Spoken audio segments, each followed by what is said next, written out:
ఆర్యను ఇద్దరు కూడా చనిపోతారు. ఇక వాళ్ళ ఆత్మలు అలా గాల్లోకి వెళ్ళిపోతూ ఉంటాయి. ఇక అప్పుడు అక్కడున్న ఒక పిచ్చివాడు ఆట కదరా శివ ఇద్దరు అగ్ని సాక్షిగా ఒకటయ్యారు. ఇప్పుడు ఒకటిగా అగ్నిలో కాలిపోతున్నారు అని చెప్పి అతను అంటూ ఉంటాడు. పంచభూతాల సాక్షిగా చనిపోయిన వీరిద్దరూ మళ్ళీ అదే పంచభూతాల సాక్షిగా తిరిగి ఒకటవుతారు. మరణం వీళ్ళ శరీరాలకు మాత్రమే కానీ వీళ్ళ ప్రేమకు కాదు. వీళ్ళ ప్రేమను గెలిపించుకోవడానికి మళ్ళీ పెడతారు అని చెప్పి అంటూ ఉంటాడు. ఇక అతను అంటున్నట్లుగానే ఆర్య అనుల ఆత్మ ఇద్దరు మహిళల గర్భంలోకి ప్రవేశిస్తుంది. ఒకటే హాస్పిటల్లో ఆర్య అను ఇద్దరు కూడా మళ్ళీ జన్మిస్తారు. ఒకే రోజు వాళ్ళిద్దరూ కూడా పుడతారు. హాస్పిటల్లో ఉన్న నర్సులు బేబీ వెయిట్ చూస్తూ ఉంటే మొదట అను వెయిట్ చూస్తూ ఉండగా ఆ వెయింగ్ మిషన్ పని చేయకపోవడంతో అప్పుడు చిన్న పాపగా ఉన్న అనుని ఉయ్యాలలో పడుకోబెడతారు. ఇంతలో మరొక నర్స్ ఆర్యని కూడా తీసుకుని వస్తుంది. ఇక బాబుగా ఉన్న ఆర్య వెయిట్ చూడబోతూ ఉంటే ఆ వెయింగ్ మిషన్ పని చేయకపోవడంతో హాస్పిటల్లో ఏ ఒకటి కూడా సరిగ్గా పనిచేయదు.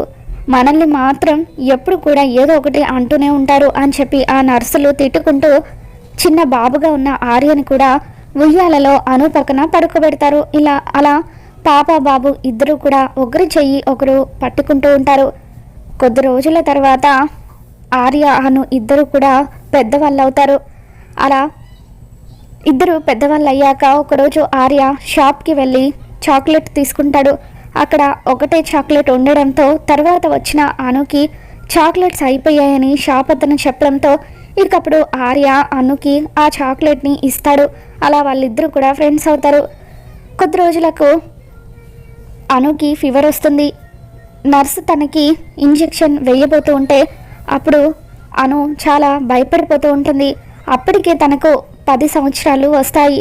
ఇక ఆర్య కూడా పెరిగి పెద్దవాడవుతాడు. తనకు కూడా 10 సంవత్సరాలు వస్తాయి. అను ఇంజెక్షన్ వేయించుకోవడానికి భయపడుతూ ఉంటే అప్పుడు కొంచెం దూరం నుండి ఆర్య ఫన్నీగా ఎక్స్ప్రెషన్స్ పెడుతూ అనుని నవ్విస్తూ ఉంటాడు. ఇక అలా ఆర్య మాటల్లో పెట్టడంతో తనకు తెలియకుండానే అను నర్సు చేత ఇంజెక్షన్ వేయించుకుంటుంది. అలా చూస్తూనే ఇద్దరికి కూడా ఒక 25 సంవత్సరాలు వస్తాయి. అనుని పెళ్లి కూతురుగా మనకి మొదట చూపిస్తూ ఉంటారు. ఇక ఈ జన్మలో అను పేరు సౌందర్య, ఆర్య పేరు సూర్య.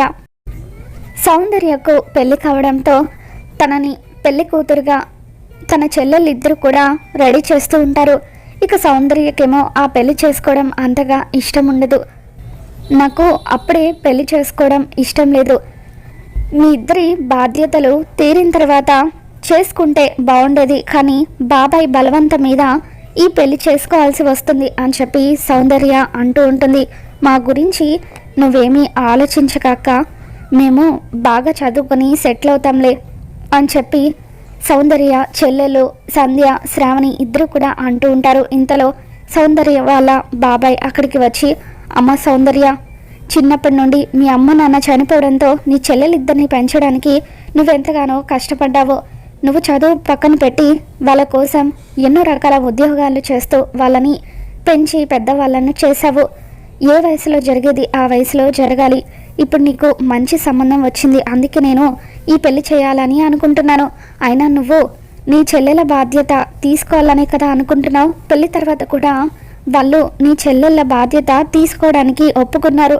అందుకే నేను కూడా ఇది మంచి సంబంధం అని చెప్పి నీకు పెళ్లి చేయాలని అనుకుంటున్నాను అని చెప్పి సౌందర్య వాళ్ళ బాబాయ్ అంటూ ఉంటాడు. తర్వాత సౌందర్య వాళ్ళ బాబాయ్ సౌందర్య చిన్న చెల్లెలు సంధ్యతో, అమ్మ సంధ్య, మీ బావగారికి పట్టుబట్టలు అందాయో లేదో ఒకసారి అడిగిరా అని చెప్పి అంటూ ఉంటే సంధ్య పెళ్లి కొడుకు రూమ్ వైపు వెళ్తుంది. ఇక అప్పుడు పెళ్లి కొడుకు వాళ్ళ అమ్మ, పెళ్లి కొడుకు ఇద్దరు కూడా మాట్లాడుకుంటూ ఉంటారు. పెళ్లి కొడుకు వాళ్ళ అమ్మ చాలా కోపంగా, ఒరే నేను ఈ పెళ్ళికి ఒప్పుకుంది అదేదో పెద్ద అందగత్తాన్ని కాదు, దానికి చిన్నప్పటి నుండి అమ్మ నాన్న ఇద్దరు కూడా లేరు, చెప్పిన మాట విని అది ఒక మూలకు పడుంటుంది కాబట్టే నేను ఈ పెళ్ళికి ఒప్పుకున్నాను అని చెప్పి ఆవిడ అంటూ ఉంటుంది. కానీ పెళ్లి తర్వాత ఇద్దరు చెల్లెల బాధ్యత కూడా తీసుకుంటానని నువ్వు అన్నావు కదమ్మా అని చెప్పి పెళ్లి కొడుకు అంటూ ఉంటే పెళ్లి కుదరాలి కాబట్టి ఎన్ని అబద్ధాలన్నా ఆడతామో, పెళ్లి తర్వాత దాని ఇద్దరు చెల్లెళ్లను ఎలా వదిలించుకోవాలో నాకు బాగా తెలుసు అని చెప్పి పెళ్లి కొడుకు తల్లి అంటూ ఉంటుంది. నీ ఇష్టమే నా ఇష్టమమ్మా అని చెప్పి అతను అంటూ ఉంటే ఆ మాటలు విని సంధ్య ఒక్కసారిగా షాక్ అవుతుంది. వీళ్ళు మంచి వాళ్ళని బాబాయ్ అనుకుంటున్నాడు, కానీ వీళ్ళ ఇంటికి వెళ్తే అక్క ఎట్టి పరిస్థితుల్లోనూ సంతోషంగా ఉండదు అని చెప్పి వెంటనే ఈ విషయం అక్కకు చెప్పాలనుకొని గుడిలో పరుగున సౌందర్య రూమ్ వైపు వస్తూ ఉంటే మరొక చెల్లెలు శ్రావణి ఎదురు పడుతుంది. ఏంటి అంత కంగారు పడుతున్నావు అని చెప్పి అడుగుతూ ఉంటే, అక్క పెళ్లి చేసుకోబోయే అతను వాళ్ళ అత్తగారు అస్సలు మంచి వాళ్ళు కాదు, మన అక్కను పెళ్లి తర్వాత మనకి దూరం చేద్దామని అనుకుంటున్నారు అని చెప్పి సంధ్య అంటూ ఉంటే, పోనీలే ఇప్పుడు ఈ విషయాలేవి అక్కకు చెప్పకు, చిన్నప్పటి నుండి తను మన కోసం ఎంతగానో కష్టపడింది, కనీసం ఇప్పుడైనా తనని సంతోషంగా ఉండనిద్దాం, అయినా పెళ్ళైన తర్వాత ఏ ఆడపిల్లైనా కూడా అత్తింటి వాళ్ళు చెప్పినట్టుగానే కదా వినాల్సింది అని చెప్పి శ్రావణి అంటూ ఉంటుంది. ఇక దాంతో సంధ్య ఈ విషయాలేవి సౌందర్యకు చెప్పకూడదని అనుకుంటుంది. మరోవైపు మళ్ళీ సూర్యగా జన్మించిన ఆర్య ఇంట్రొడక్షన్ జరుగుతూ ఉంటుంది. సూర్య దేవుడికి దండం పెట్టుకుంటూ సర్వేజన సుఖినో భవంతు, అందరూ బాగుండాలి, అందులో నేను ఉండాలి అని చెప్పి నా ఇద్దరు తమ్ములకు ఎప్పుడూ కూడా ఏ కష్టం రాకూడదు, వాళ్ళు ఎప్పుడు సంతోషంగా ఉండాలి అని చెప్పి అలా సూర్య దేవుడికి దండం పెట్టుకుంటూ ఉంటే, అబ్బా ఇది రోజు వినేదే కదా అని చెప్పి వాళ్ళ దగ్గర పనిచేస్తున్న అతను అంటూ ఉంటాడు. ఇంతలో సూర్య ఇద్దరు తమ్ముళ్ళు అక్కడికి వస్తారు. అన్నయ్య నన్ను ఆశీర్వదించు అని చెప్పి వాళ్ళిద్దరూ కూడా కాళ్ళకి నమస్కరిస్తూ ఉంటే, ఏంట్రా నా కాళ్ళకి నమస్కరిస్తున్నారని చెప్పి సూర్య అంటూ ఉంటాడు.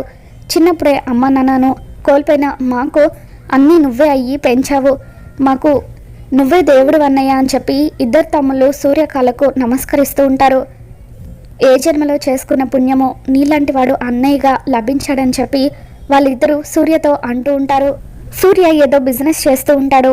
లోడ్ తీసుకువెళ్లాల్సిన ఆటో ఇంకా అక్కడే ఉండడంతో ఇదేంటి ఆటో ఇక్కడే ఉంది, డ్రైవర్ సీను రాలేదా అని చెప్పి ఆర్య అంటూ ఉంటే, అప్పుడు అక్కడ పనిచేసే వ్యక్తి ఉదయం నుండి శ్రీను పనిలోకి రాలేదని చెప్పి అంటూ ఉంటాడు. సరే అన్నయ్య మేము వెళ్ళి లోడ్ ఇచ్చేసి వస్తామని చెప్పి ఇద్దరు తమ్ముళ్ళు అంటూ ఉంటే, మిమ్మల్ని ఇంత కష్టపడి చదివించేది ఇలా ఇటువంటి పనులు చేయడానిక, వద్దులేరా నేనే వెళ్ళి లోడ్ ఇచ్చేసి వస్తానని చెప్పి సూర్య అంటూ ఉంటాడు. రామ్ నగర్లో పెళ్లి జరుగుతుంది కదా, అక్కడికి వెళ్ళి లోడ్ ఇచ్చేసి రావాలని చెప్పి సూర్య అంటూ ఉంటాడు. ఇక అక్కడే సౌందర్య పెళ్లి కూడా జరుగుతూ ఉంటుంది. ఇక ఇంతలో సూర్య వాళ్ళ తమ్ముడికి ఫోన్ వస్తుంది.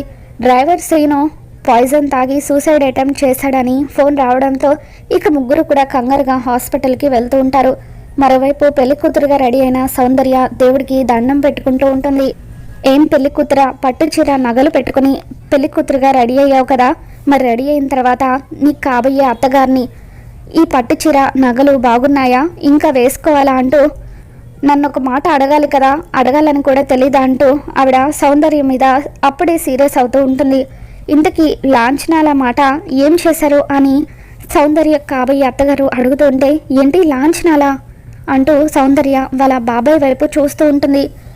అవును, పెళ్ళన్న తర్వాత లాంఛనాలు కూడా ఉంటాయి కదా, మేము మాది పై స్థాయి అయ్యుండి కూడా మీలాంటి కింద స్థాయి వాళ్ళను పెళ్లి చేసుకోవడానికి ముందుకు వచ్చాము, అటువంటిది మాకు చిన్న చిన్న లాంఛనాలు కూడా పెట్టరా అంటూ పెళ్లి కొడుకు తల్లి అంటూ ఉంటే, వాళ్ళు అక్కడి నుండి వెళ్ళిపోయిన తర్వాత సౌందర్య వాళ్ళ బాబాయ్తో, ఏంటి బాబాయ్ ఇది లాంఛనాలు అంటున్నారు, కట్నం అంటున్నారు, నాకు ఒక్క మాట కూడా చెప్పలేదేంటి అని చెప్పి అంటూ ఉంటే, పెళ్ళన్న తర్వాత ఇటువంటి సాంప్రదాయాలు కొన్ని ఉంటాయి కదమ్మా అని చెప్పి అతను అంటూ ఉంటాడు.